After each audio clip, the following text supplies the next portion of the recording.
Hey everyone, I'm Reid. Welcome to the channel.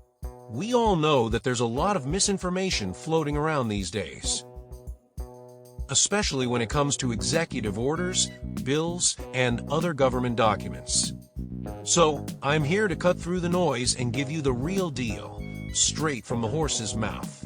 No spin, no fluff, just the facts as they're written. Today, we're diving into Executive Order 14147, dated January 20th, 2025, and I'll be reading it exactly as it is. So, grab your coffee, sit back, and let's get some truth into your day.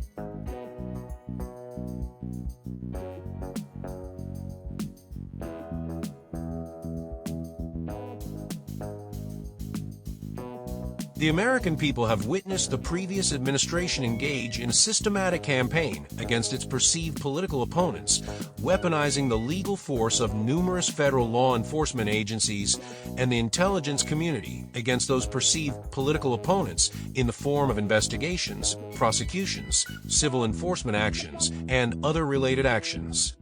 These actions appear oriented more toward inflicting political pain than toward pursuing actual justice or legitimate governmental objectives.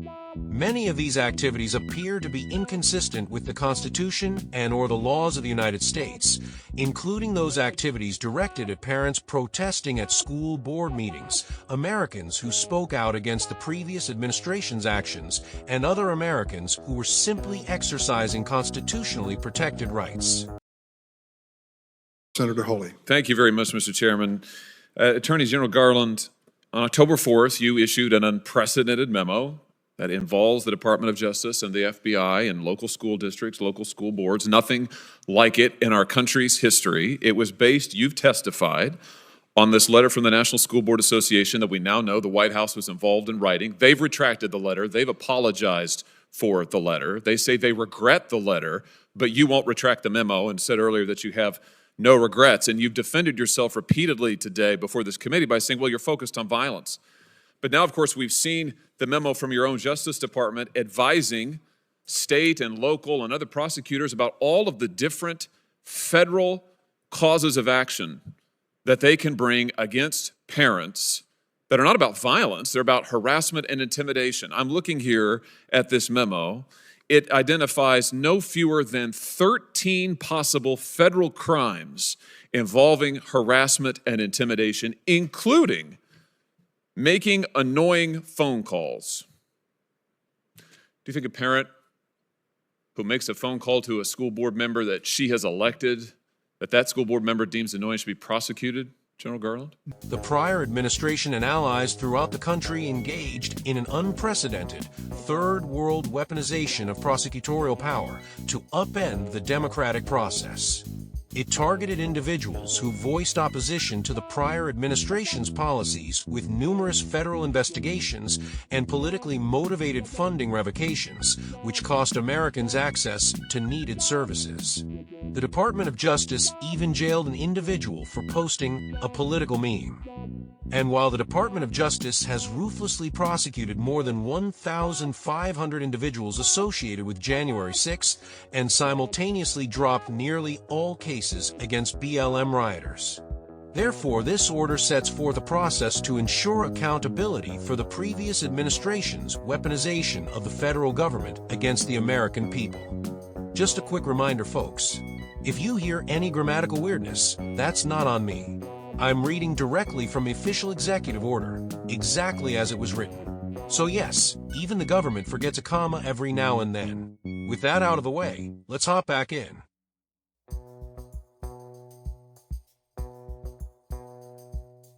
It is the policy of the United States to identify and take appropriate action to correct past misconduct by the federal government related to the weaponization of law enforcement and the weaponization of the intelligence community.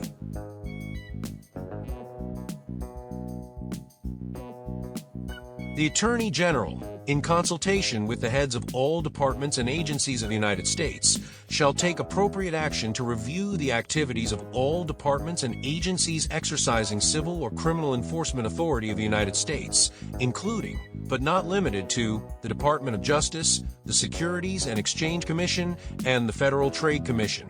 over the last 4 years and identify any instances where a department's or agency's conduct appears to have been contrary to the purposes and policies of this order, and prepare a report to be submitted to the President through the Deputy Chief of Staff for Policy and the Council to the President, with recommendations for appropriate remedial actions to be taken to fulfill the purposes and policies of this order.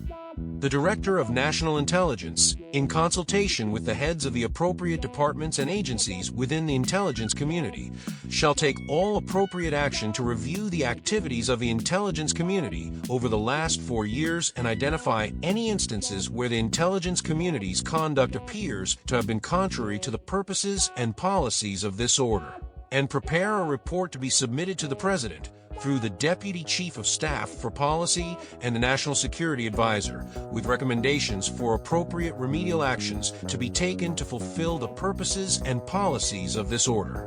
The term intelligence community has the meaning given the term in Section 3003 of Title 50, United States Code.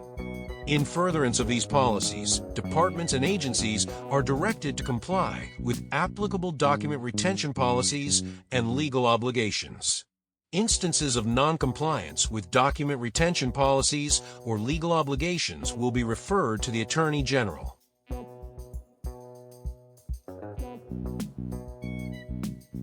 Nothing in this order shall be construed to impair or otherwise affect the authority granted by law to an executive department or agency, or the head thereof, or the functions of the Director of the Office of Management and Budget relating to budgetary, administrative, or legislative proposals. This order shall be implemented consistent with applicable law and subject to the availability of appropriations. This order is not intended to, and does not, create any right or benefit, substantive or procedural, enforceable at law or in equity by any party against the United States, its departments, agencies or entities, its officers, employees or agents, or any other person. And that's a wrap on Executive Order number 14147.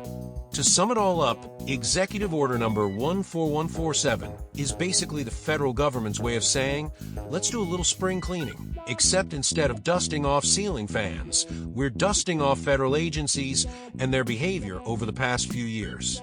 And now, dear viewer, it's your turn. What do you think about all this? Are we witnessing reform, revenge, or something else? Drop your thoughts in the comments, and don't forget to like this video, share this video, and subscribe to the Reid the Rabbit channel. Until next time, stay sharp, stay curious, and stay informed.